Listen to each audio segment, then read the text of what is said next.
Well, when Nigbot first approached me about speaking about the inaugural Hall of Fame event that took place last year, I was a little hesitant at first. It was a very controversial time. It was a very difficult process. A lot went wrong the first time we tried it out, but in the end, I decided I would go ahead and say my piece anyway. So here we go. I think the first thing we need to realize is that, leaving the tallying of votes to, at the time, a 15, 16-year-old kid, that may have been an error in judgment on all of our parts, but, it was his idea, so I think mostly due to a deadly combination of laziness and apathy, we really had no other choice but to leave it to him.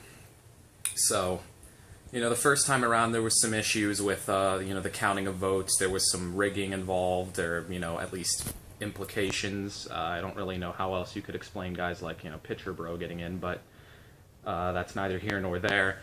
I think the first ballot electees were kind of, the expected results. You had your DFZs and you had your Nigbots, of course, but I think the real story of the first Hall of Fame was C-Dot's battle just to get in.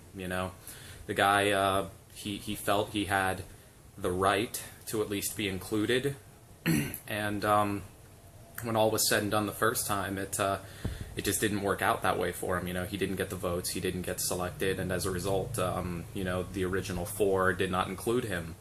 But because of his, his grit and his determination, and I guess some might call it incessant whining, but I like him, so I don't call it that.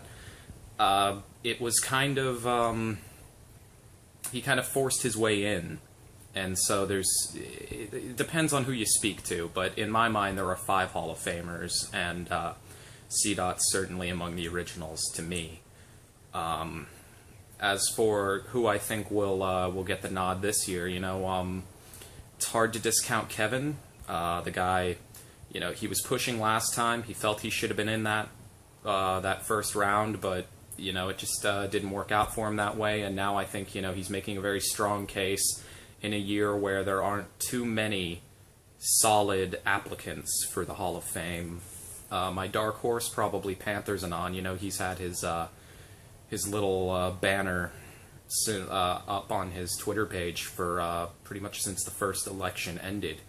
So those are probably the 2 I'd go for. As for me, no, I don't think I'm ever going to run for the Hall of Fame. It's it's just not my thing. I'm not here for that. That's not what I'm interested in.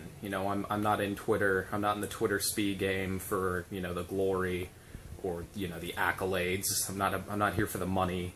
I'm in it for the love of the game, man. I'm here because I love what I do.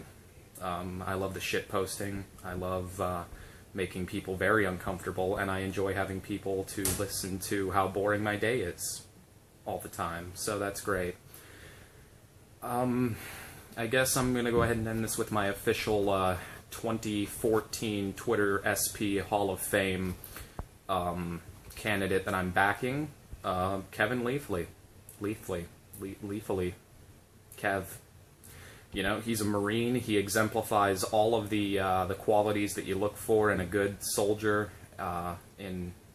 He protects us every single day. He keeps our freedoms intact by hurting and killing people. So, I'm officially tossing my hat in the ring with him. So he has my support.